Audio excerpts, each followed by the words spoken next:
వాళ్ళందరికీ నమస్కారం. ప్రతి అంగన్వాడీ అప్డేట్ మీకు వెంటనే అందాలంటే తప్పకుండా మన ఛానల్ని సబ్స్క్రైబ్ చేసుకోండి. వీడియో చాలామంది చూస్తున్నారు, లైక్ చేయాలి, ఖచ్చితంగా లైక్ చేయండి, ఫ్రెండ్స్ షేర్ చేయండి. విషయంలోకి వెళ్తే క్రమశిక్షణకు ప్రతిరూపాలు అంగన్వాడీ టీచర్లు ఆయాలు అంటూ మరి కలెక్టర్ రాహుల్ రాజ్ అయితే ఇక్కడ వ్యాఖ్యానించారు. నాణ్యమైన పోషకాహారం, ఉత్తమ విద్యా బోధన, క్రమశిక్షణకు ప్రతిరూపాలుగా మెదక్ జిల్లా అంగన్వాడీ సెంటర్స్ ప్రభుత్వ పాఠశాల ఆదర్శంగా నిలుస్తున్నాయని మెదక్ జిల్లా కలెక్టర్ రాహుల్ రాజ్ ఆశాభావం వ్యక్తం చేశారు.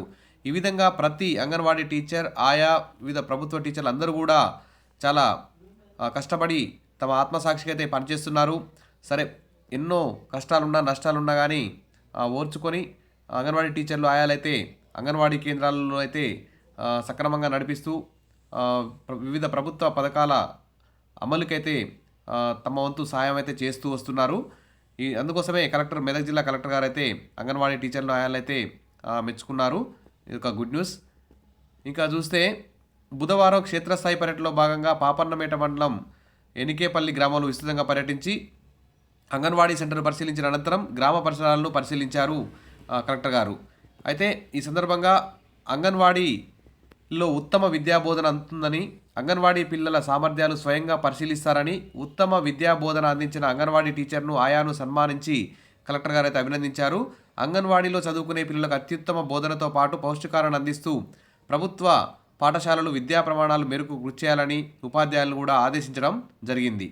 ఇది ఒక ముఖ్యమైన అంశం. అయితే ఇంకోటి చూస్తే పౌష్టికాహారంతోనే సంపూర్ణ ఆరోగ్యం అంటూ ఇక్కడ ఒక న్యూస్ అయితే వచ్చింది. 2 తెలుగు రాష్ట్రాల్లోనూ అంగన్వాడీ టీచర్లు ఆయాలైతే పోషకాహార మాసోత్సవాన్ని అయితే ఘనంగా సక్సెస్ చేస్తున్నారు.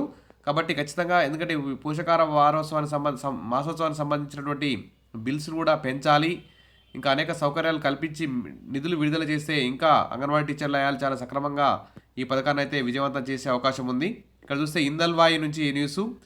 ఇక్కడ కనిపిస్తున్న చిత్రం కల్దుర్కిలో మహిళలకు అవగాహన కల్పిస్తున్న సూపర్వైజర్ అంటే ఇక్కడ న్యూస్. ఆర్మూర్ టౌను, మోర్తాడు, బోధన్, దర్పల్లి, భీమ్గల్ ఈ విధంగా వివిధ ప్రాజెక్టుల పరిధిలో అయితే పోషకాహార మాసోత్సవాన్ని ఘనంగా నిర్వహిస్తున్నారు మన అంగన్వాడీ టీచర్లు ఆయాలు. ఇంకా చూస్తే హుజూరాబాద్ జిల్లా నుంచి అంగన్వాడీలతో చిన్నారులకు మనో వికాసం అంటూ హుజూరాబాద్ కలెక్టర్ పమేలా సత్పతి ఇక్కడ గర్భిణీలకు సీమంతం చేస్తున్నటువంటి దృశ్యం ఇక్కడ కనిపిస్తుంది కలెక్టర్ గారు. ఇక అంగన్వాడీ సిబ్బంది, ఆశా, ఏఎన్ఎం గ్రామంలోని పిల్లలందరికీ సమయం ప్రకారం టీకాలు వేయించాలని ఆదేశించారు. మహిళలకు ఎటువంటి సమస్యలు ఉన్నా శుక్రవారం సభలో ధైర్యంగా ఫిర్యాదు చేయవచ్చని పేర్కొన్నారు. అనంతరం కలెక్టర్ గర్భిణీలకు సీమంతం చేసి గ్రామ పంచాయతీ ఆవరణలో మొక్కలు నాటారు. ఈ విధంగా ప్రైవేటుకు ధీటుగా అంగన్వాడీ కేంద్రాల్లో చక్కటి బోధన జరుగుతున్నదని కలెక్టర్ గారైతే తెలిపారు. ఇంకో చూస్తే అంగన్వాడీ కేంద్రంలో సరుకుల చోరీ అంటూ నిజామాబాద్ జిల్లా నుంచి న్యూస్ రావడం జరిగింది. బోధన పట్టణంలోని ఓ అంగన్వాడీ సెంటర్లో చోరీ అయితే జరిగింది. పట్టణంలోని బసవతారక నగర్లో గల అంగన్వాడీ సెంటర్లో గుర్తులేని వ్యక్తులు పీడీఎస్ బియ్యం, మంచినూనె ప్యాకెట్లు ఎత్తుకొని వెళ్లిపోయారు. కొద్ది రోజులుగా ఈ కేంద్రం మూతపడి ఉంది. ఇటీవల కురిసిన వర్షాలతో పాత భవనం కావడంతో పైనుంచి పెచ్చులుడి పడ్డాయి. దీంతో సెంటర్లో చదివే పిల్లలకు ప్రమాదమనే ఉద్దేశంతో సెంటర్ని వేరే చోటికి మార్చారు. పిల్లలకు కొత్త సెంటర్లో బోధన చేస్తుండగా వంటకు సంబంధించిన సరుకులను పాత సెంటర్లోనే ఉంచారు.